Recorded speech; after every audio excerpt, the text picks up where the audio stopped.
Hello दोस्तों। अभी कुछ ही दिनों पहले विश्व की एक वैश्विक संस्था ने कॉरपोरेट जगत का एक सर्वेक्षण किया। रिसर्च के अनुसार ये पता चला है कि 72% कर्मचारी पूरी तरह से अपने रोजिंदा कामकाज के प्रति उत्साहित नहीं होते हैं। वे बस नौकरी करने जाते हैं क्योंकि उनके पास और कोई बेहतर विकल्प नहीं होता, या फिर किसी नए क्षेत्र में कोई प्रयास करने का वे जोखिम लेना नहीं चाहते हैं। तो दोस्तों, आज इस वीडियो को हमने दो भाग में डिवाइड किया है। पहले भाग में हम इसके साइड इफ़ेक्ट्स पर चर्चा करेंगे और दूसरे भाग में कुछ ऐसे तर्कों की चर्चा करेंगे जिससे हमें अपने नीरस जीवन में एक नई उमंग और उत्साह का संचार ला सके। दोस्तों, क्या आप जानते हैं कि हमारे रोज के कामकाज में अशांति होने से हमारे व्यक्तिगत और पारिवारिक जीवन पर क्या प्रभाव पड़ता है? तो आइए एक नज़र हम उस पर भी डालते हैं। निरुत्साहित रूप से काम करने से बहुत सारे स्वास्थ्य संबंधी प्रभाव जीवन में होते हैं, जैसे कि तनाव, दिल का दौरा और पाचन संबंधी विकार, जो डायबिटीज़, हाई ब्लड प्रेशर ऐसी खतरनाक बीमारियों का मूल होता है। निरुत्साहित नौकरी पूरे दिन आपकी सारी ऊर्जा को खत्म कर देती है और दिन के अंत में यह नकारात्मक भावनाएं घर का पूरा वातावरण खराब कर देती है। ऐसे व्यक्ति घर में आकर किसी से भी ज़्यादा बात नहीं करते। यह लोग टीवी या मोबाइल का सहारा लेकर अपनी शाम को काट लेते हैं। कुछ कंपनियों में तो 12-12 घंटों तक लंबे समय तक काम करना पड़ता है। ऐसे व्यक्तियों को अपने परिवार के साथ समय बिताने का मुश्किल से कुछ मौका मिलता है। कुछ समय बाद ऐसा निरुत्साहित जीवन व्यक्ति को अंदर से खोखला बना देता है, जिसकी वजह से उनके जीवन में खालीपन की भावना उत्पन्न होना शुरू हो जाती है। दोस्तों, क्या आप जानते हैं कि दिन का अधिकांश समय हम अपनी नौकरी या बिजनेस पर खर्च कर देते हैं? वैसे देखने जाए तो हम अपने जीवन का आधे से ज़्यादा समय अपने बॉस या कामकाज को देते हैं। तो फिर ऐसा काम क्यों करना है जो आपको अंदर से संतुष्टि ना दे? मैं जानता हूँ कि अपनी नौकरी या नौकरी के पद को रातों रात फिर से शुरू करना या बदल देना बहुत मुश्किल होता है, लेकिन अगर व्यक्ति चाहे तो धीरे धीरे अपनी स्थिति को मजबूत बनाने के लिए कदम उठा सकते हैं। क्या आपने कभी सोचा है कि सरकार हर साल जो जीडीपी का डेटा देता है, जो कि केवल 6% सालाना महंगाई बताती है, ये सच में उतना ही है या उससे कुछ ज़्यादा है? एक्सपर्ट्स के मुताबिक इंडिया में सालाना महंगाई लगभग 10 से 12% बढ़ रही है और इसी महंगाई का सामना करने के लिए हमें सारे पहलुओं को ध्यान में रखकर अपनी भविष्य का प्लान बनाना चाहिए। तो आइए आगे इस वीडियो में हम कुछ ऐसे मुद्दों पर मनोमंथन करें जिससे आप अपने जीवन में कुछ कदम उठा सके एंड उसमें हम कुछ आपकी मदद कर पाए। हर हफ्ते के अंत में जब आपके पास कुछ समय हो तो यह सोचिए कि आपकी वर्तमान नौकरी आपकी रुचि और भविष्य की ज़रूरतों के साथ मेल खाती है या नहीं।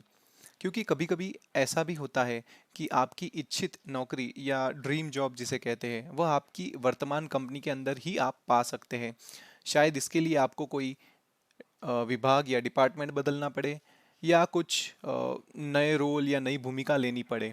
अपने सीनियर के साथ अपने विचारों पर चर्चा अवश्य करें, इसमें कोई नुकसान नहीं है। ज़्यादा से ज़्यादा क्या होगा, वो ना बोलेंगे, बट आपने एक कोशिश तो करके देखी, राइट? यदि आपको लगता है कि यह प्रथम योजना आपके लिए कार्य नहीं कर रही और आपको लगता है कि आपकी रुचियाँ और आकांक्षाएं आपके वर्तमान नौकरी के साथ मेल नहीं खाती, तो अगला कदम है कि हम एक योजना बनाएं। अपने आप से पूछे कि बाजार में ऐसी कौन सी नई नौकरी या भूमिका है जो आपकी रुचि के साथ मेल खाती है। यदि उसका उत्तर हाँ है तो यह बहुत बड़ी खुशखबरी है। अब अगला कदम ये है कि आप एक कागज़ पर लिखिए कि आप अपनी नई नौकरी या भूमिका के लिए पहले आवेदन या ट्राई क्यों नहीं कर पाए।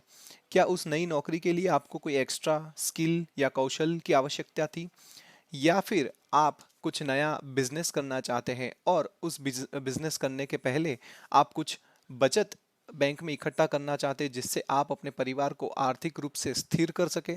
आपके दिमाग में जो भी कारण आ रहे हैं सब कारण इस सूची में शामिल कीजिए और लिखिए। तो दोस्तों, अगर आप ये सूची या लिस्ट बनाने में सफल हो गए तो आपके मन को एक स्पष्ट या क्लियर डायरेक्शन मिलेगा। धीरे धीरे शुरू करें। प्रतिदिन इस नए कार्य को कुछ समय निर्धारित करके दे, भले ही वह समय छोटा ही क्यों ना हो, लेकिन रोज इस नए कार्य की तरफ एक एक कदम बढ़ाए। मुझे पता है कि आज के युवाओं को सब्र रखना और नई दिशा में थोड़ा थोड़ा सुधार करना एक कठिन काम है, लेकिन यह भी मत भूलिए कि ताजमहल एक दिन में नहीं खड़ा हुआ था, उसे बनाने के लिए कई साल लगे थे। तो दोस्तों, अब हम जाते हैं तीसरे प्रकार में, जहाँ पे ऐसे भी कुछ व्यक्ति हो सकते हैं जिन्हें फिलहाल बाजार में कोई ऐसी नौकरी या भूमिका नहीं दिख रही जो उनकी आवश्यकताओं और व्यक्तिगत संतुष्टि से मेल खाती हो, जो उन्हें शांति दे सके। अब इस ग्रुप को थोड़ी अधिक मेहनत या थोड़ा गहन विचार मंथन करना होगा।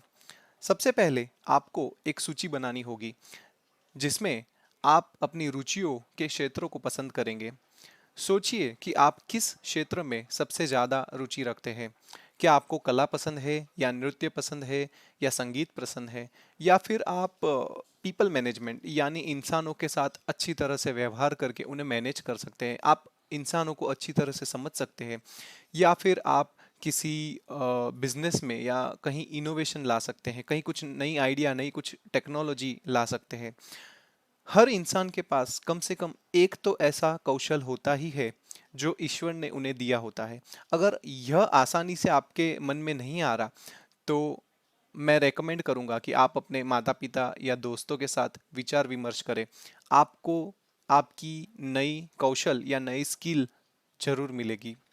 एक बार आप अगर उस नई स्किल को ढूंढ लेते हैं, तो नीचे दिए गए प्रश्न पूछकर आप थोड़ा और मनोमंथन कर सकते हैं। आप सोचिए कि क्या हाल के समय में ऐसा कोई मार्केट है जहां पे आप अपने कौशल को बेच सकते हैं और जीवन में आगे बढ़ सकते हैं। अगर हाँ, तो आपका काम लगभग पूरा हो गया है, क्योंकि आपको अब उस मार्केट में जाना है और अपने स्किल्स को सेल करके कुछ नया हासिल करना है। और दुर्भाग्यवश यदि आपके कौशल के लिए कोई बड़ा स्थिर मार्केट नहीं है आज, तो चिंता ना करें, क्योंकि यह आपके लिए बहुत बड़ी खुशखबरी है। आपके पास नए क्षेत्र में आगे बढ़ने के लिए पहले से एक फर्स्ट मूवर एडवांटेज है। यानी आप नए तरीके से उस मार्केट को क्रिएट कर सकते हैं, उस मार्केट को प्रिपेयर कर सकते हैं। अब अगला कदम यह होगा कि आप अपने टारगेट ऑडियंस की एक सूची बनाएं।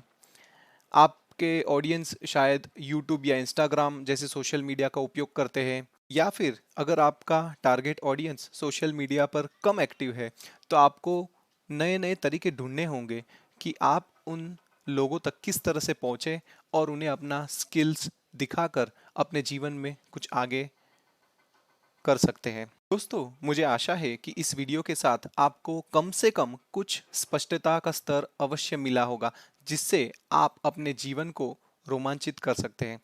दोस्तों, हमारे पास केवल एक ही जीवन होता है, और ध्यान रखें कि भगवान ने हमें एक जिम्मेदारी दी है कि हम हमारे परिवार के सदस्य को अपनी आलस के कारण पीड़ित न होने दें। कुछ लोग ऐसा मानते हैं कि एक ही काम पूरा जीवन करने से अंत में सफलता मिलती है। पर आप मुझे एक प्रश्न का उत्तर दीजिए, क्या हम पानी को पूरा दिन मथनी या वलोना करें तो उसमें से माखन निकलेगा? नहीं, वह पानी ही रहेगा। वैसे ही जब हम बिना रुचि के काम में अपना पूरा जीवन व्यतीत करेंगे, तो कभी सफलता नहीं मिलेगी।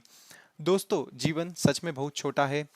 मैंने अपने जीवन में ऐसे लोगों को देखा है जो अपने जीवन को लेकर बदलाव के बारे में हमेशा सोचते रहते हैं, और फिर कुछ समय बाद वे खुद को कुछ नया करने के लिए बहुत ही बूढ़ा मानते हैं। क्या आप चाहते हैं कि आपके साथ भी ऐसा हो? नहीं ना? तो आइए आज से ही इस नए बदलाव के क्षेत्र में धीरे धीरे आगे बढ़े। और अगर आपको ऐसे डीप थिंकिंग वाले विचार अच्छे लगे हो, तो प्लीज़ इस वीडियो को लाइक, शेयर और सब्सक्राइब करें, ताकि हमारी टीम को ऐसे वीडियो को बनाने में नया उत्साह मिले। धन्यवाद। Thank you.